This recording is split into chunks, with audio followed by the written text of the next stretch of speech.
چوری شدہ مال کے واپسی کا وظیفہ۔ گمشدہ مال کے واپسی کے لیے درج ذیل اعمال میں سے کسی عمل کا اہتمام کرے، انشاءاللہ گمشدہ مال مل جائے گا۔ نمبر 1، سورۃ الضحیٰ پڑھنے کا معمول بنائیے۔ وَوَجَدَكَ ضَالًّا فَهَدَىٰ، اس آیت کو 3 بار پڑھے۔ نمبر 2، جس جگہ سے مال چوری ہوا ہے وہاں کھڑے ہو کر سورۃ الطارق پڑھے۔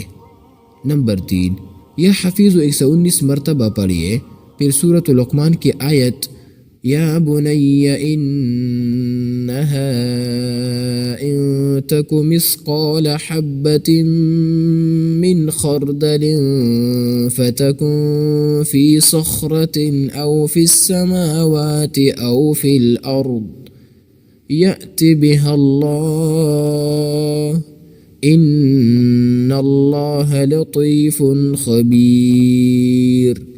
119 مرتبہ پڑھے۔